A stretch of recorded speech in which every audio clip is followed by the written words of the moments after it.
Alléluia.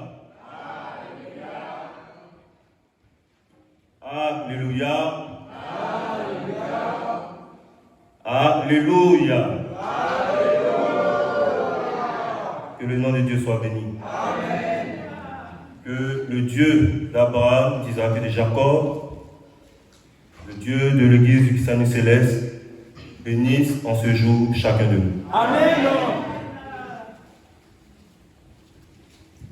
Tout d'abord, je tiens, avant de commencer la prédication, à remercier nos pères spirituels. Parce que c'est une grâce, c'est même exceptionnel que des jeunes comme nous puissions conduire le culte, puissions monter sur la chaire pour annoncer la parole de Dieu. Amen. Que le Dieu de chauffard les bénisse. Amen. Et qu'il rende leur vieux jour heureux. Amen. Je tiens à remercier aussi toute la jeunesse de l'Église de France, avec à sa tête notre Oli Michael, qui, depuis le début de cette initiative, ont toujours été avec nous. Amen. Qu'au travers de son serviteur, toute la jeunesse de France soit élevée. Amen. Donc, pour commencer la prédication, je vais répondre les 3 fois Alléluia, et maintenant je vais entendre la jeunesse. Alléluia. Alléluia. Alléluia. Alléluia. Alléluia.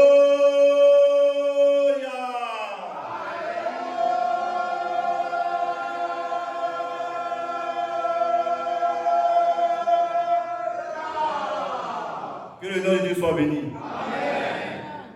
Pour ma prédication, je veux que moi et vous, que nous soyons connectés. Amen. Voilà.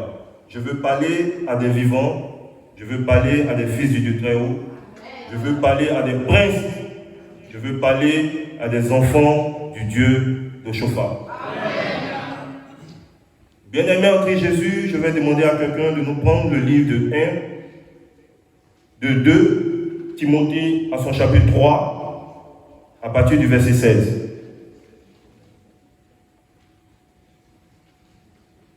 Toute écriture est inspirée de Dieu. La Bible nous dit que toute écriture est inspirée de Dieu. Oui. Et utile pour enseigner. Utile pour enseigner. Oui. Pour convaincre. Pour convaincre. Pour corriger. Pour corriger. Bien-aimé, je vais m'arrêter sur ce mot. Pour m'adresser à la jeunesse. La Bible nous dit que la parole de Dieu est utile pour corriger. Et en ce jour, ma prière pour tout un chacun de nous, c'est que nous, jeunesse de France, soyons corrigés selon la parole de Dieu. Amen. Pour que dans quelques années, nous soyons des dignes représentants, que nous puissions reprendre l'Église du Saint Céleste et faire plus que nos pères, aller de l'avant. Que le nom de Dieu soit béni. Amen. Oui, poursuis le verset. Pour instruire dans la justice. Pour instruire dans la justice, oui. Afin que l'homme de Dieu soit accompli et propre à toute bonne œuvre. Amen.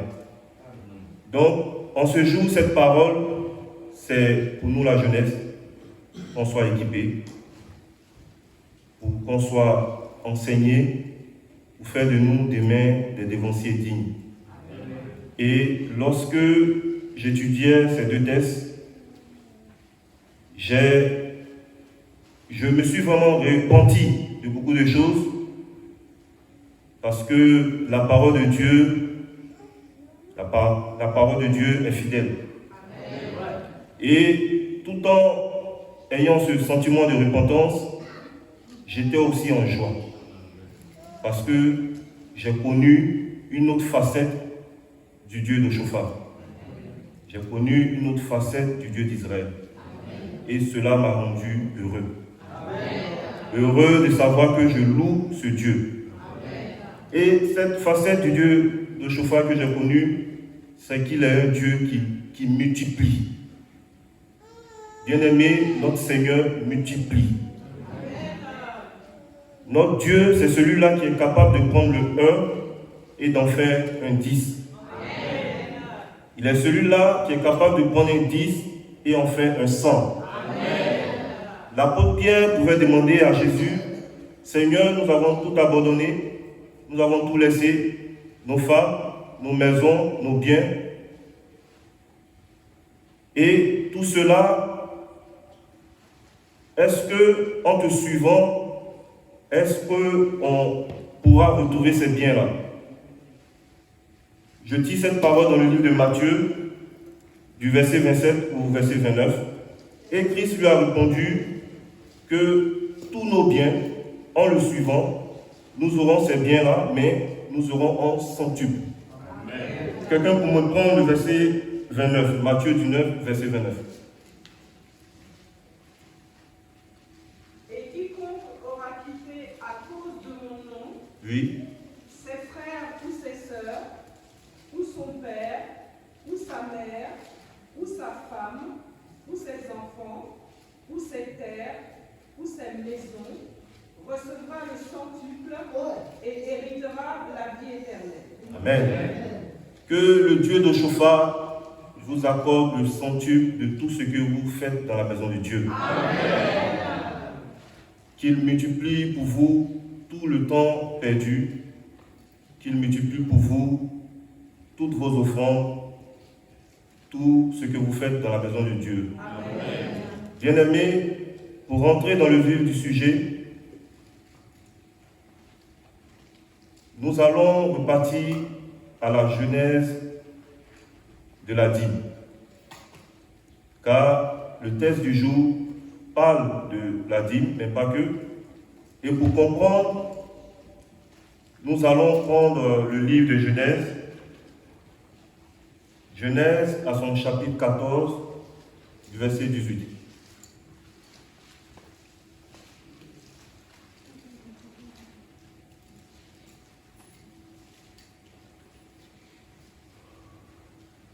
Melchisédek, Oui, roi de Salem, fit apporter du pain et du vin. Il était sacrificateur du Dieu très haut. oui. Tu peux remonter, s'il te plaît, au verset 26.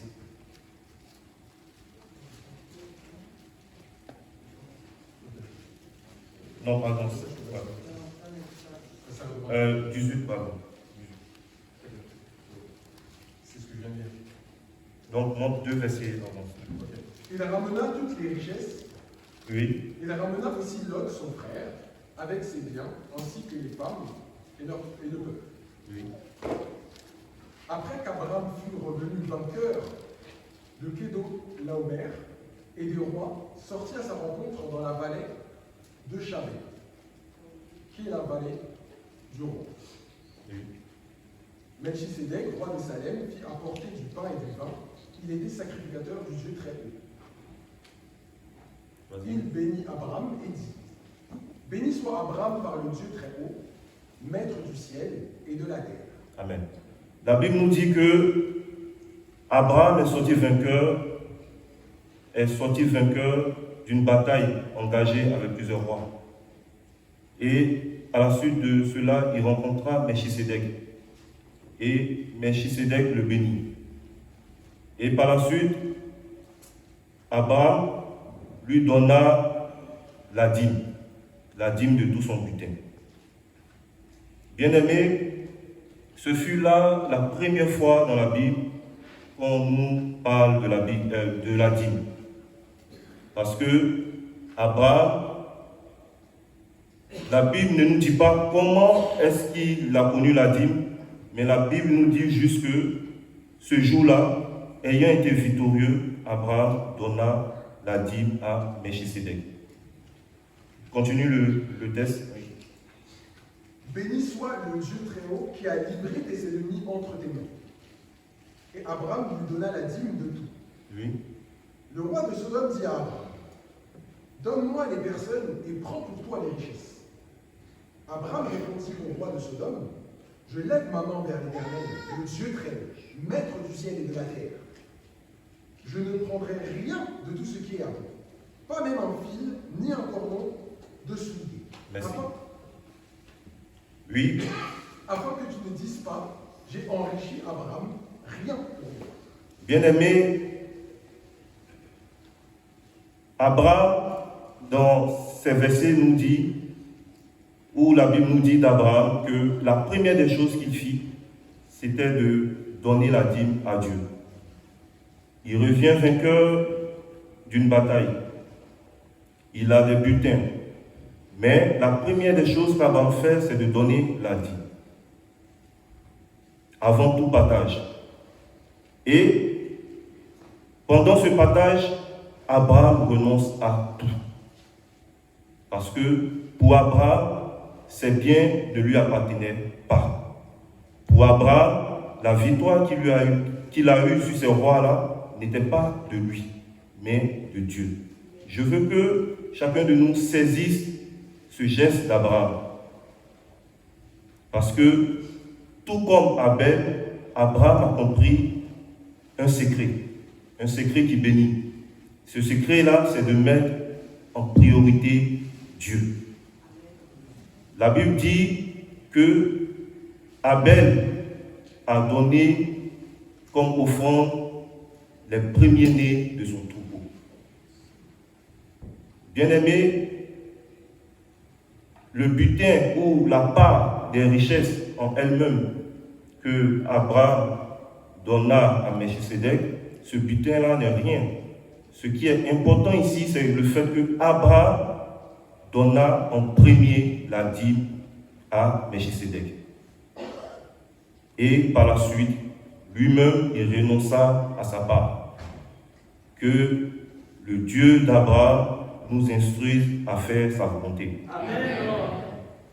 La deuxième personne, le petit-fils d'Abraham qui est Jacob, fut la deuxième personne à promettre donner la dîme. Nous lisons le verset dans Genèse 28, du verset 20 à 22.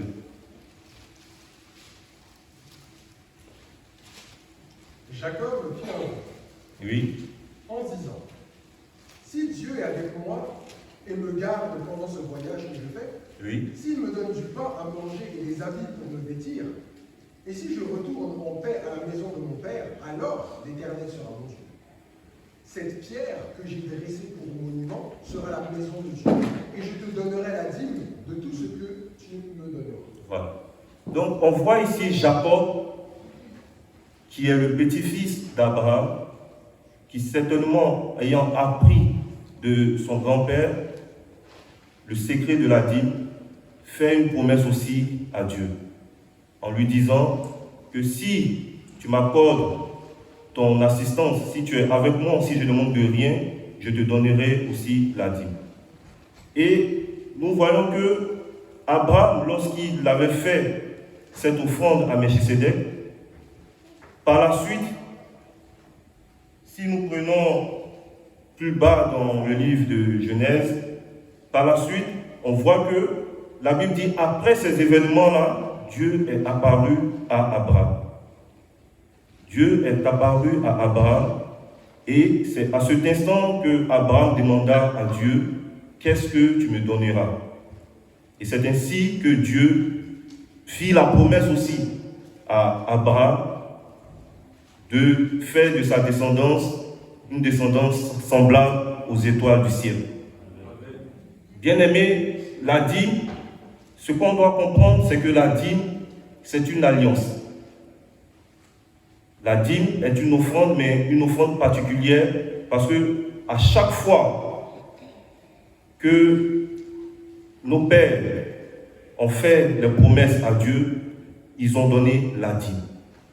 On verra par la suite aussi pour Jacob que lorsque Laban se mettra en quête de le détruire, de le tuer, on verra par la suite que Dieu va se révéler à Jacob pour lui dire que je suis ce Dieu-là à qui tu as fait cette promesse. Quelqu'un pour me lire le livre de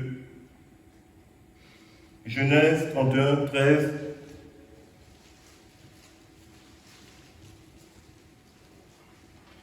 Et le verset 24 aussi. Je suis le Dieu de Bethel, Oui. où tu as consacré par onction un monument, où tu m'as fait un vœu. Oui.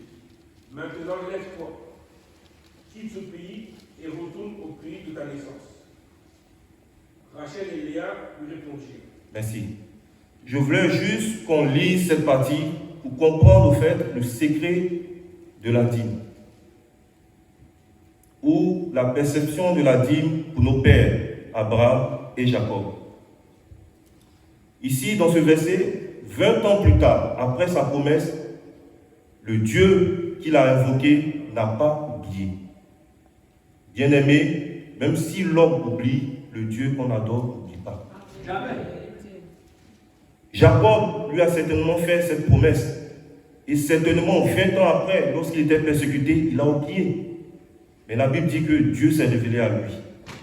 Dieu s'est révélé à lui parce que Jacob avait, comme Abraham, tissé une alliance avec Dieu. Et le Dieu de son père, au moment de la détresse, s'est souvenu de cette promesse. Que le nom de Dieu soit béni. Amen. La troisième fois où on entend parler de la dîme dans la Bible, c'est avec Moïse. Où cette fois-ci, Moïse va instituer la dîme comme une loi. Comme une loi. Et nous l'avons dans le livre de Deutéronome 14 au verset 22. Donc ici, Dieu, qui ayant fait la promesse à Abraham, que ta descendance sera en esclavage en Égypte, mais 400 ans plus tard, je les ferai sortir. Et quand je les ferai sortir, ton peuple, ta descendance sera mon peuple. Et 400 ans plus tard, quand Moïse sort d'Égypte avec le peuple, le Dieu d'Abraham, lui qui n'oublie pas, rappelle encore cette promesse à Moïse en lui disant, tu lèveras la dîme. Bien-aimés, c'est quelque chose de fondamental pour nous qui sommes enfants du Dieu d'Abraham, d'Isaac et de Jacob. Nous devons connaître notre Dieu. Notre Dieu, il est le Dieu des promesses. Nous entendons dire, nous jeunes, parce que certainement que ce débat n'avait pas lieu il y a quelques années, mais on entend de plus en plus des doctrines qui nous disent que des chrétiens ne doivent pas payer la dîme. Qu'on ne doit pas payer la dîme, que c'est l'ancienne alliance. Bien-aimés, je vous le dis en esprit, en vérité, ceux qui le disent sont inspirés de l'Antichrist. Parce que la dîme est cette alliance-là de Dieu, du Dieu d'Abraham, d'Isaac et de Jacob, avec nous, son peuple. Amen. Nous prenons le texte de Matthieu, dans le Nouveau Testament cette fois, Matthieu, à son chapitre 23, le verset 23. Malheur à vous, Oui. scribes et pharisiens hypocrites, parce que vous payez la dîme de la menthe, de la lettre et du ciment, et que vous laissez ce qui est plus important dans la loi, la justice, la miséricorde et la fidélité. C'est là ce qu'il fallait pratiquer sans négliger les autres choses. Merci. Donc ici, pour ceux qui sont favorables à cette doctrine-là de ne pas payer la dîme, ils se basent sur ce verset pour dire que le plus important, c'est la justice, la miséricorde, la fidélité. Alors que dans le même verset, Jésus dit, vous ferez ces choses, mais sans négliger les autres choses, c'est-à-dire la dîme. Bien-aimés, que Dieu nous épargne de l'esprit de l'Antichrist.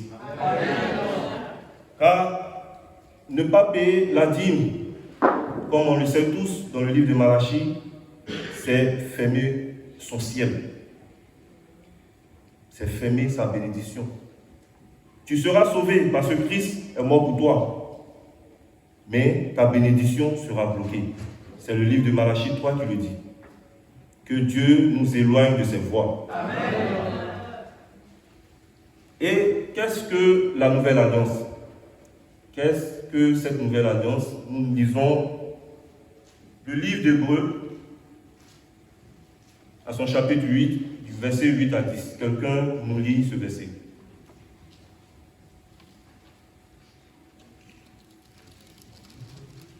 Hébreux 8. Car c'est avec l'expression d'Abraham Oui. que le Seigneur a dit à Israël, voici les jours viennent, dit le Seigneur.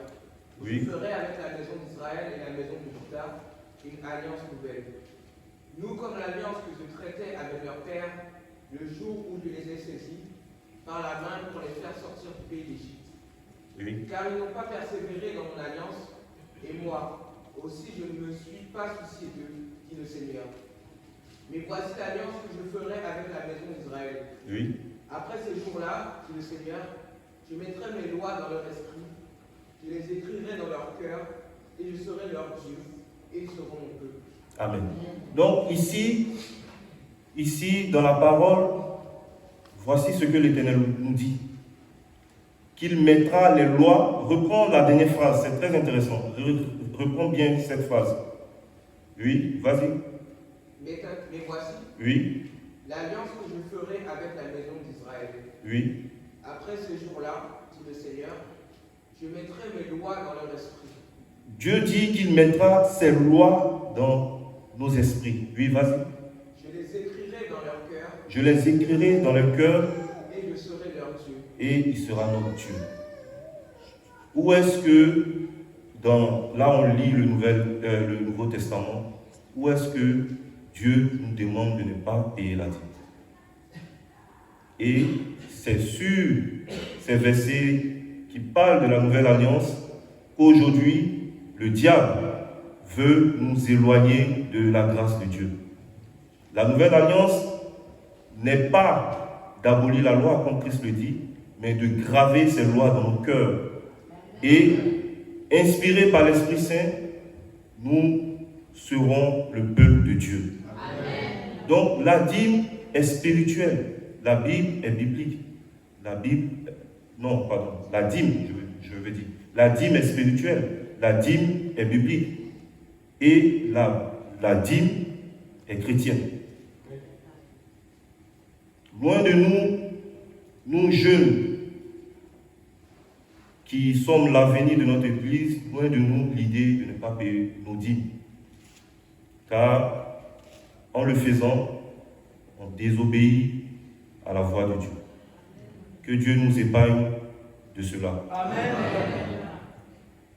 Bien-aimés, nous allons prendre maintenant le verset du jour. Hébreux 7, le premier verset.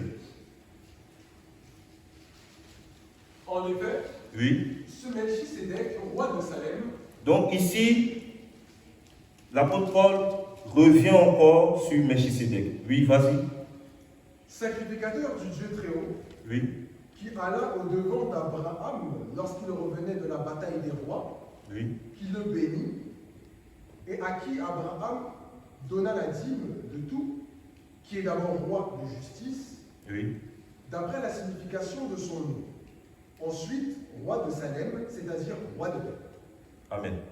Donc ici, l'apôtre Paul revient sur le fait que Abraham ait donné la dîme à Melchisédek. Et pourquoi est-ce que l'apôtre Paul revient sur ce sujet? Parce que, en face de ses frères juifs, lui qui était un fervent serviteur de la cause du judaïsme, s'est retrouvé maintenant converti à Christ. Donc il se trouve en face de ses frères pour leur faire comprendre que, bien vrai qu'ils sont descendants d'Abraham, bien vrai que les descendants de Lévi ont été consacrés pour lever la dîme, aujourd'hui, il vient une personne au-dessus d'Abraham. Il vient une personne au-dessus des Lévites. Et cette personne-là est à l'image de Melchisédek. Continue le verset. Vas-y. Qui est sans père, sans mère, Donc, sans généalogie. Donc ici, l'apôtre Paul nous fait comprendre le mystère de Melchisédek. Il est sans père, sans mère, sans généalogie, c'est ça. Vas-y.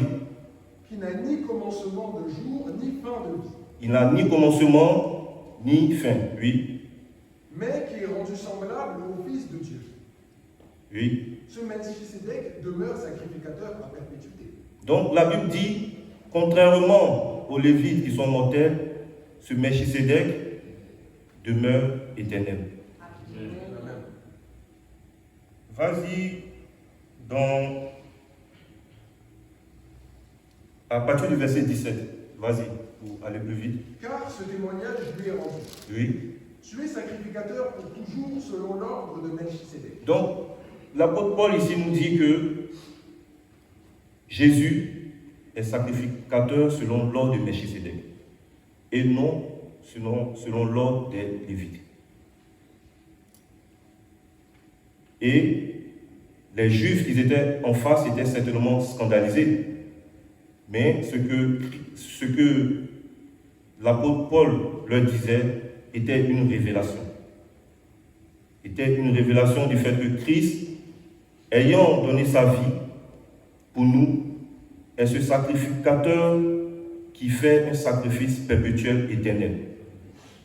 En face de lui, les Lévites sont des mortels qui n'offrent que du sang de bélier, du sang des animaux, mais Christ, lui, il offre sa vie à perpétuité pour ses enfants. Amen. Il offre sa vie à perpétuité pour sauver le peuple de Dieu. Amen. Et en cela, Christ est au-dessus des Lévites et des chrétiens, comme on le verra dans les Actes des Apôtres. En cela, les apôtres aussi pouvaient demander au peuple de Dieu d'envoyer des offrandes et des dîmes pour servir l'œuvre chrétienne. Que le nom de Dieu soit béni. Amen. Donc ici, l'apôtre Paul nous fait comprendre que l'œuvre des offrandes, l'œuvre de la dîme est chrétienne et est même légitime parce qu'il s'agit de l'œuvre d'un sacrificateur qui est de l'ordre de Melchisédek au-dessus des sacrificateurs mortels des Lévites. Que le nom de Dieu soit béni. Amen. Et donc, puisque nous avons vu que la dîme est biblique, que la Bible est chrétienne, nous allons nous poser la question suivante pour rentrer dans le vif du sujet, qui est de savoir à qui donner la dîme. Le texte du jour nous donne une partie de cette réponse et par la grâce de Dieu, nous allons répondre à cette question. Nous prenons le livre de Nombres, Nombres à son chapitre 18, du verset 21 à 26. Je donne comme possession au fils de Lévi Oui. toute dîme en Israël. Donc la Bible, ici dans la Bible, Dieu dit qu'il donne à la descendance de Lévi, il leur donne, reprends le verset s'il te plaît. Je donne comme possession au fils de Lévi Oui. toute dîme en Israël. Donc il donne la possession, il donne comme possession aux Lévites toute dîme de l'Éternel. Donc la dîme appartient aux Lévites. Et les Lévites, c'est qui? C'est ceux-là qui sont au service dans la maison de Dieu. Vas-y, continue. Pour le service qu'ils font, le service de la tente d'assignation. Voilà. Donc, ici, la dîme, elle est réservée aux Lévites, à la maison de Dieu. Mais, dans le texte du jour, Deutéronome 26, à partir du verset 11, quelqu'un pour nous lire, s'il vous plaît. Une autre personne de préférence, parce que depuis le début, c'est que le dévancier, mon dévancier Daniel, merci. Une autre personne, une sœur, une jeune sœur. Deutéronome 26, verset 11. Dieu, Oui.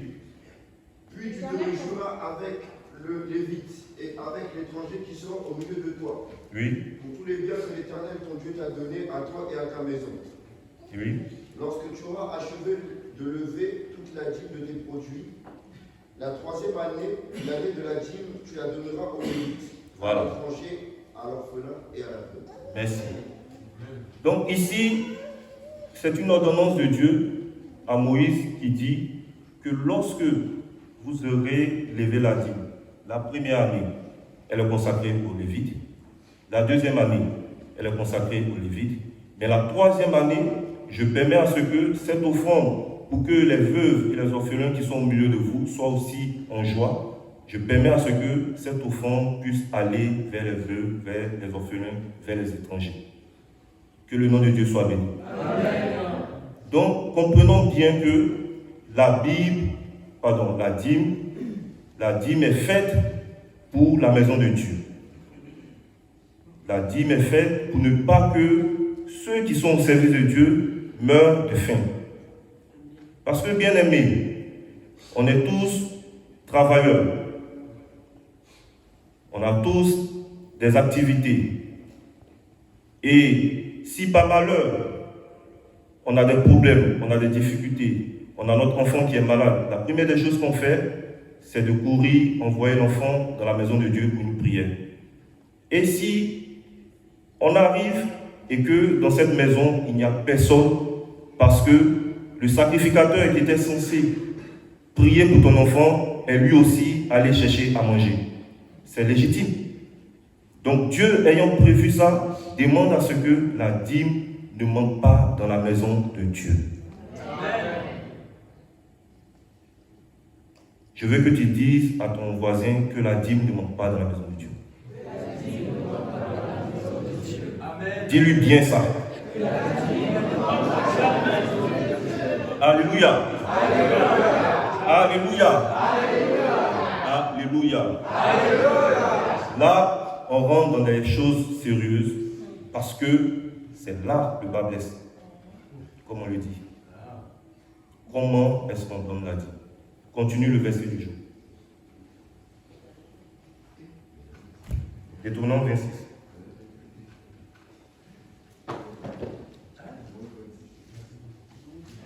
Une sœur, cette fois-ci, c'est le jour de la jeunesse. Après le verset 14, si je ne me trompe pas. Le verset 15. Je n'ai rien mangé de ces choses pendant mon deuil. Oui. Je n'en ai rien fait disparaître pour un usage impur. Oui. Et je n'en ai rien donné à l'occasion d'un mort. Merci. Bien-aimé, c'est quand je lisais cette partie-là de ce texte que j'ai pleuré. Parce que j'ai connu certaines difficultés professionnelles et tout en payant ma dîme, mais je ne comprenais pas. Et à un moment donné, j'ai arrêté. Et je sais que c'est le cas de beaucoup de personnes ici, même s'ils ne veulent pas, voilà. Et en lisant ce verset-là, je me suis rendu compte que, oui, lorsque tu reçois ton salaire, la première des choses que tu fais, c'est pas de penser à la dîme. On est d'accord?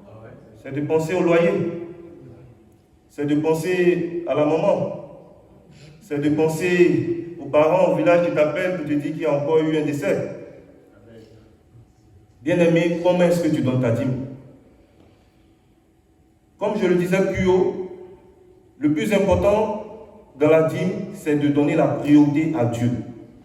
Abraham a donné la priorité à Dieu. Abel a donné la priorité à Dieu.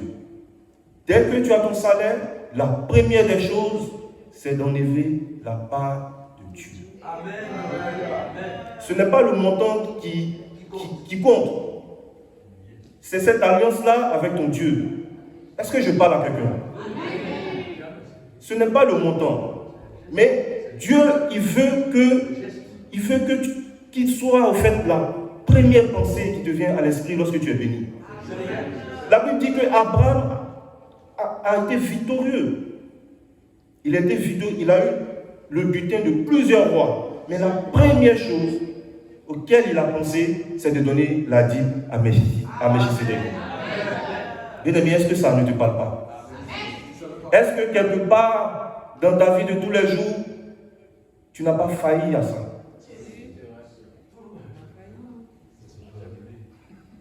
Et lorsque je lisais ça, le seul chant qui me venait à l'esprit, je suis choriste, donc je dois chanter, c'est « J'ai péché, mon esprit est lourd, t'approcher, je n'en suis pas digne, et pourtant,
ce secret-là.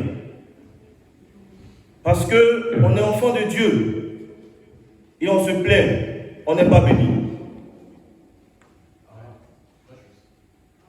On n'a pas de travail. Depuis je suis au Christianisme céleste, rien n'avance. Depuis je suis au Christianisme céleste, je n'ai pas d'enfant. J'ai perdu mon travail. Mais la Bible dit qu'on peut périr par manque de connaissance. Et je veux qu'en sortant d'ici, chacun de nous soit béni. Béni parce qu'il aura saisi ce secret-là, cette clé-là qui ouvre les cieux. La Bible dit que lorsque Abraham fit cela, Dieu montra à Abraham le ciel et toutes les étoiles et lui dit, c'est ainsi que sera ta descendance. Abraham n'avait pas d'enfant. Il était sans espoir. Malgré la promesse que Dieu lui avait faite, Abraham n'avait plus d'espoir. Mais sa dîme à Melchisedec a poussé Dieu lui-même à venir vers lui. Amen. Et à le rehausser. Amen. Je veux que cela soit pour toi aujourd'hui. Amen. On est des humains. On a le cœur. Lorsque la famille, lorsque ton téléphone ne cesse de sonner, on t'appelle, oui, ça, bien-aimé. Même si on te dit, ton parent est malade, celui qui va guérir ton parent, c'est Dieu. Donne la part de Dieu. La Bible dit que la dîme est consacrée à Dieu. J'aime ce verset qui dit, je n'ai pas ôté. Si un frère peut me reprendre ce verset dans le même livre. J'ai ôté de ma maison ce qui est consacré. Donc Dieu dit, lorsque tu vas faire l'œuvre de Dieu, tu vas faire cette prière-là en disant que j'ai ôté ce qui est consacré de ma maison. Et je l'ai donné aux Lévites. Et je l'ai donné aux Lévites. À l'étranger. À l'orphelin. À l'orphelin. Oui. Selon tous les ordres que tu m'as prescrits. Voilà. Je n'ai transgressé ni oublié aucun de tes commandements. Voilà. Bien-aimé, La Bible dit selon les ordres. Est-ce qu'on a fait ça selon l'ordre de Dieu? Est-ce qu'on donne la dîme selon l'ordre de Dieu? Est-ce que lorsqu'on a notre dîme, on ne prend pas pour faire des achats inutiles en pensant d'abord aux charges? Est-ce que, bien aimé, c'est des clés. C'est des clés de bénédiction. C'est des clés de bénédiction. Et même dans le monde, ils l'ont compris. Tout ce qui est orphelinat, tout ce qui est œuvre caritative, ça appartient à des personnes qui disent que Dieu n'existe pas. Mais pourtant, ils font ces œuvres-là. Ils savent que derrière ça, il y a une loi qui est neutre, qui ne dépend ni de qui tu es, mais qui dépend de ce geste. Quand tu le fais, tu es béni. Et toi, chrétien, tu souffres. Et toi, chrétien, tu es pauvre. Que Dieu nous délivre de la pauvreté. Et qu'il grave dans nos cœurs cette parole. Afin de faire de nous des enfants bénis. Bien-aimé, ton amen n'est pas fort. Il y a une chose que vous ne savez pas, c'est que Ézéchiel, c'est un prophète. Donc, quand je dis que Dieu te délivre de la pauvreté, si ton amen ne fait pas trembler le ciel, c'est pas bon. Donc je vais reprendre. Que Dieu nous délivre de la pauvreté.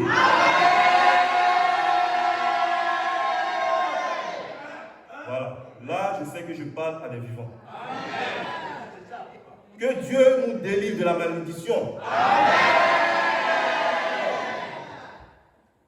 Et qu'il fasse de nous ses enfants dignes. Oui, le rôle de la dîme dans la vie d'un chrétien. Nous allons lire le livre maintenant de Malachie. Malachie 3, versets 8 à 12. Que la chorale nous chante toujours. Un lecteur, s'il vous plaît. Malachie 3, versets 8 à 12.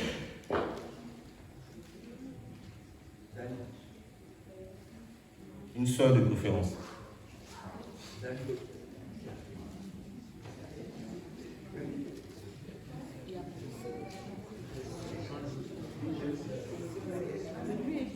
J'ai commencé la prédication, attends s'il te plaît, j'ai commencé la prédication en disant que la parole est faite pour corriger, pour instruire. Donc, je veux que chacun ait sa Bible. Bien aimé, ce temps, il est le plus important dans tout le culte. Parce que la Bible dit que la parole est au commencement. Toutes choses ont été faites par la parole. Ta bénédiction dépend de la parole. Ta bénédiction dépend de la parole. Ton élévation dépend de la parole. Donc, tu fais quoi assis sans ta Bible? Tu fais quoi assis sans ta parole? Tu passes des heures devant la face de Dieu sans ta Bible et tu retournes comme tu es venu. Que chacun ait sa Bible. Vas-y, ma soeur. Vous êtes frappés par la malédiction. La Bible dit, vous êtes frappés par la malédiction, oui. Vous me trompez la nation tout entière. Vous me trompez, c'est-à-dire, dans toute la Bible, la seule fois où Dieu utilise le mot tromper, c'est sur la dîme et les offrandes. Les autres, c'est vous péchez, vous transgressez mes lois. Mais il dit là, vous me trompez. La tromperie, c'est semblable à de la ruse. Et en rusant, en trompant Dieu, qu'est-ce qui se passe? On est frappé par la malédiction. Les blocages, les maladies, les problèmes, les charges qui n'en finissent pas. Les relances de la banque découvertes. Mais on ne comprend pas. Parce qu'on se dit rusé, parce qu'on prend notre dîme pour celle-là qui est consacrée à Dieu, on la prend, on la met dans nos poches, en se disant intelligent. Oui, en apportant ma dîme, ma dîme là c'est beaucoup, hein. 400 € là, le chargé là, il va faire quoi avec? Moi, je vais mettre seulement que 200. Vraiment, ce mois-là, ce que je vais faire, je vais additionner mes dîmes. Ce mois-là, je ne vais pas payer. L'autre mois, je vais donner les deux. Bien aimé, est-ce que je parle à quelqu'un? Est-ce que je parle à quelqu'un? Non, est-ce que je parle à quelqu'un? On se connaît. La Bible nous dit qu'on ruse, on trompe Dieu. On s'est dit qu'on trompe Dieu. Mais derrière, on est maudit. Parce que cet argent-là que tu n'as pas envoyé dans la maison de Dieu constitue une malédiction pour ta maison. Et c'est là que les maladies viennent. C'est là que les dépenses viennent. C'est là que tout ce qui est difficulté vient. Et tu t'es dit, mais qu'est-ce qui se passe? Depuis que je viens à l'Église, je ne suis pas béni. Merde, c'est quoi ça? Non, il faut que je change de paroisse. C'est pas encore sur une autre paroisse. Tu refais le même comportement. Là, tu dis non, mais si cette paroisse encore, c'est pire. Donc, je change de congrégation. Mon frère, tu vas te balader, tu risques d'arriver quelque part sur la planète Mars. Tant que tu n'as pas changé ce comportement-là, tu seras toujours maudit. Continue dans le texte. Oui. Apportez à la maison du trésor toutes les dîmes. Donc la Bible dit apporte à la maison du trésor toutes les dîmes. Oui. Afin qu'il y ait de la nourriture dans ma maison. Oui. Mettez-moi de la sorte à l'épreuve, Oui. l'Éternel des armées. Oui. Et vous verrez si je n'ouvre pas pour vous les écluses des cieux, si je ne répands pas sur vous la bénédiction en abondance. Amen. Donc la Bible nous dit que lorsque on va se repentir et qu'on va apporter dans la maison de Dieu la dîme, il va ouvrir les cieux. Amen. Bien aimé, la dîme ouvre les cieux. Amen. Dis à celui qui est à côté de toi, la dîme, ouvre les cieux. Bien aimé, il y a des situations où tu penses que tu vas faire 7 jours de jeûne. Où tu penses que tu vas venir voir Papa Marcelin pour te faire des cérémonies. Bien aimé, le ciel c'est la fin. Oui. Il y a des situations où tu te dis non, cette fois-ci-là, non, je suis en esprit, le culte là.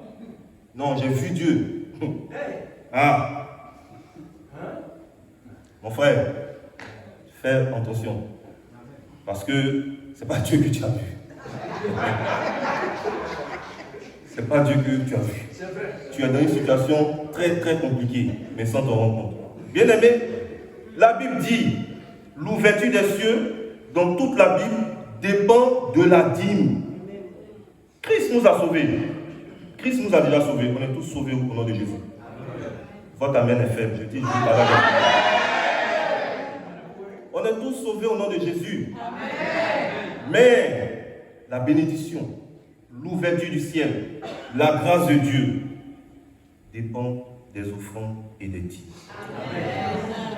Il n'y a pas un autre secret que ça. Tu donnes, tu reçois. Amen. Tu ne donnes pas, tu ne reçois pas. Amen. Et comme la parole de Dieu est faite pour nous corriger, on va parcourir ensemble l'histoire de nos dévanciers qui ont pratiqué cela, dont la Bible rend témoignage pour dire effectivement ils l'ont fait et voilà ce qu'ils ont eu. Nous commençons d'abord par Salomon. La Bible dit que Salomon était riche de toutes les richesses. Jusqu'à aujourd'hui, il y a des personnes qui se baladent pour chercher le trésor de Salomon. Voilà. Mais, moi, jusqu'à ce que j'étudie bien ce texte, comme je l'ai entendu dans certains enseignements, Salomon était béni parce que quoi? Qui sait? Parce qu'il avait demandé la sagesse. Ah, oui, c'est ça. Ouais. Ah.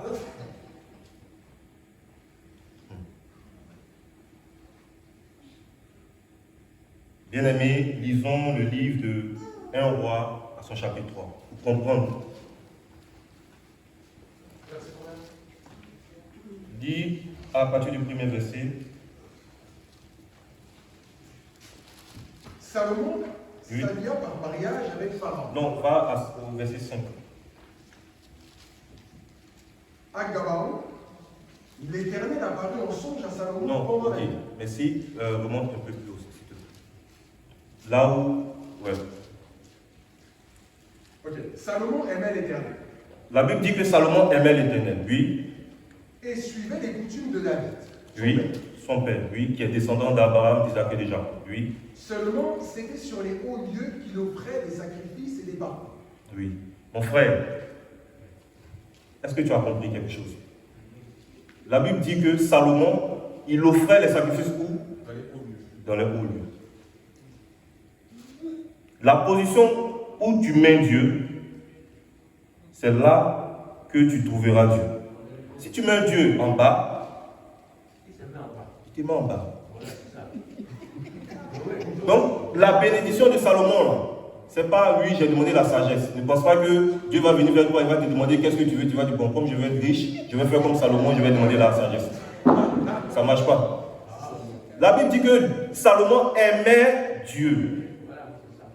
Et Salomon, pour ses sacrifices, il allait vers des hauts lieux.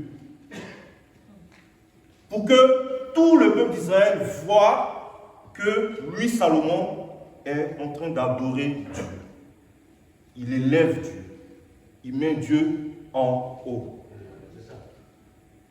Continue le texte. Le roi se rendit à Gabaon pour y sacrifier, car c'était le principal des holocaustes. Oui. Salomon offrit 1000 holocaustes sur l'autel. Ah, bien aimé, si je demande à chacun de nous de compter jusqu'à 1000, là, beaucoup vont échouer. Mais la Bible dit que Salomon offrit 1000. Si c'était des taureaux, si c'était des vaches, il offrit 1000 ce jour-là comme sacrifice à Dieu. Mais nous, chrétiens d'aujourd'hui, sortir 10 € lors de la quête, c'est compliqué. Même sortir 5 €, même c'est compliqué. On préfère les pièces, ça va vite. 1 €, 2 €, ça va vite. Et pourtant, on veut être béni comme Salomon. Vas-y, continue. À Gabaon, l'Éternel apparut en songe à Salomon pendant la nuit. Oui, Et Dieu lui dit, oui. demande ce que tu veux que je te donne. Est-ce que je parle à quelqu'un? Est-ce que je parle à quelqu'un? Ici, on voit que c'est le sacrifice de Salomon qui a dérangé Dieu. Dieu s'est dit, mais qu'est-ce qui se passe? On m'offre des sacrifices à midi 1, à midi 2, jusqu'à midi. Dieu est perturbé. Il dit, mais qui est en train de prier comme ça? Qui m'offre tout ça? Il faut que j'aille vers lui. Bien aimé, souvent tu pries même Dieu même, il est hors ligne. Fais une offrande à Dieu. Et tu verras qu'il te répondra. Souvent tu pries, tu te demandes, mais ça fait 7 ans que je suis dans l'église. Ça fait 7 ans. Mais tu passes le temps que Dieu ait pitié de nous à donner 1 €, 2 €. Parce que tu ne connais pas le Dieu que tu adores. Le Dieu que tu adores, c'est ce Dieu-là qui est élevé. Ce Dieu-là, quand tu le lèves, il est comme un investisseur pour ceux qui font la finance ici. Il investit là où il gagne. Où tu le lèves, il vient, il t'élève. Où tu offres des sacrifices, il vient, il te bénit. C'est comme ça que le Dieu d'Abraham, d'Isaac et de Jacob fonctionne. Donc si tu es chrétien céleste en ce jour, tu es dans cette église, tu n'as pas de bénédiction. Dérange Dieu. Bien-aimé, dérange Dieu. Fais un sacrifice et tu verras la gloire de Dieu. Continue le texte. Salomon répondit, Oui. tu as traité avec une grande bienveillance ton serviteur David, mon père. Oui. Parce qu'il marchait en ta présence dans la fidélité, dans la justice et dans la droiture de cœur envers toi. Tu lui as conservé cette grande bienveillance. Et tu lui as donné un fils qui est assis sur son trône, comme on le voit aujourd'hui. Maintenant, Éternel mon Dieu, tu as fait régner ton serviteur à la place de David, mon père, et moi, je ne suis qu'un jeune homme. Je n'ai point d'expérience. Oui. Ton serviteur est au milieu du peuple que tu as choisi, Oui. peuple immense qui ne peut être ni compté ni nombré à cause de sa multitude. Accorde donc à ton serviteur un cœur intelligent pour juger ton peuple, pour discerner le bien du mal. Car qui pourra juger ton peuple, ce peuple si nombreux? Oui. Cette demande de Salomon plut au Seigneur. Oui. Et Dieu lui dit, puisque c'est là ce que tu demandes, puisque tu ne demandes pour toi ni une longue vie, ni les richesses, ni la mort de tes ennemis, Oui. et que tu demandes l'intelligence pour exercer la justice, Oui. voici, j'agirai selon ta parole. Je te donnerai un cœur sage et intelligent, Oui. de telle sorte qu'il y aura eu personne avant toi, et qu'on ne verra jamais personne de semblable à toi. Voilà. Bien-aimés, je vais poser une question. Qui se souvient du Dieu que j'ai connu dans cette lecture? J'ai dit que au travers de cette lecture, j'ai connu une facette de Dieu. C'était quoi? Oui? Bienveillant. Non? Bienveillisseur. Non? Qui récompense. Non? J'ai dit le mot. Commencez. C'est le Dieu qui multiplie. C'est le Dieu qui multiplie. Salomon a plu à Dieu. Dieu s'est dépêché. C'est-à-dire c'est la première fois dans la Bible que Dieu lui-même demande qu'est-ce que tu veux? Et Salomon, il demande qu'une seule chose. Mais comme Dieu, il multiplie, il lui donne plus. Donc, bien-aimé, n'aie pas peur de donner ta dîme. N'aie pas peur de donner ton offrande. Tu fais affaire avec le meilleur des investisseurs. Il multiplie ce que tu lui donnes. Il te le redonne. Et c'est là que le diable, sachant comment son père fonctionne, c'est là qu'il nous maintient dans la pauvreté. En nous disant, non, ne donne pas ta dîme. Non, c'est trop. Non, parce qu'il nous ment. Il ne nous dit pas que lorsque tu vas donner, Dieu il va multiplier. Le diable ne dit pas ça. Que Dieu nous épargne de la voix du diable. Amen. Allons à la deuxième personne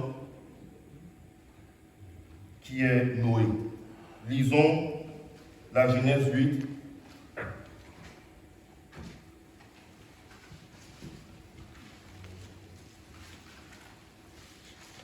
La Genèse 8.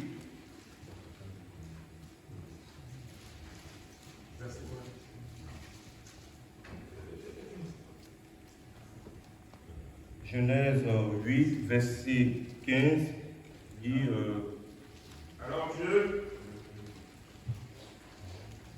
Alors Dieu parla à Noé. non, on va plutôt au verset 18. Voilà. Noé sortit avec ses fils, Oui, sa femme et les femmes de ses fils. oui, Tous les animaux, tous les reptiles, tous les oiseaux et tous ceux qui se déplacent sur la terre sortirent de l'arche en fonction de leur espèce. oui, Noé construisit un autel en l'honneur de l'Éternel. oui. Il prit de toutes les bêtes pures et de tous les oiseaux purs et offrit des holocaustes sur l'autel. La Bible nous dit que Noé, après le déluge, Noé, si on se souvient, c'est celui-là qui a été le seul dont la famille a été sauvée. Lorsque Dieu détruisa la terre, il sauva que la famille de Noé. Et la première des choses que Noé fit, c'est de bâtir un autel. La première des choses, c'était de bâtir un autel et d'offrir un sacrifice à Dieu. Bien-aimé, si je te demandais, est-ce que tu as un autel qui crie pour toi? Qu'est-ce que tu me réponds? Tu as un autel qui prie pour toi? La Bible dit que Noé, lorsqu'il est sorti de l'arche, il a bâti un autel pour s'adresser à Dieu. Moi, j'ai un autel. Et cet autel-là, c'est ma paroisse, c'est cet autel-là. Donc, quand je viens ici pour le servir, je crie vers Dieu. Poursuis la lecture. L'Éternel perçut une odeur agréable et se dit en lui-même. Oui, Je ne maudirai plus la terre à cause de l'homme, oui. car l'orientation du cœur de l'homme est mauvaise dès sa jeunesse. Voilà, merci. On va aller vite. Donc Dieu dit, la Bible dit ici que Dieu a senti une bonne odeur. Et Dieu fit la promesse de ne plus détruire la terre. Et là encore, on parle d'offrande d'holocauste. 1 Prenons pour terminer la troisième personne. C'est Elkanah. Elkanah, c'est le mari, je vais aller vite, c'est le mari de Dan, de celle-là qui a fait la promesse à Élie de donner son fils Samuel.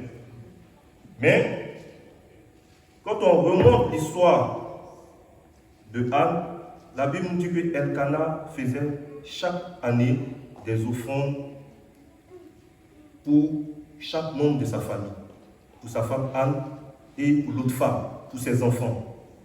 Et c'est là, quand on vient faire les offrandes,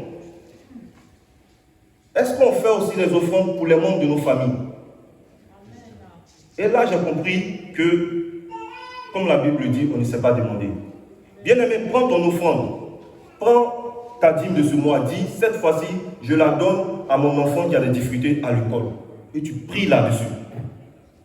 Tu verras la gloire de Dieu. Amen. Prends ton offrande, dis à Dieu, ma mère ou mon parent qui est malade, Seigneur, je donne cette dîme-là, cette offrande-là, pour que tu te manifestes dans la vie de mon parent. Et tu verras sa gloire. Bien-aimé, le temps est court.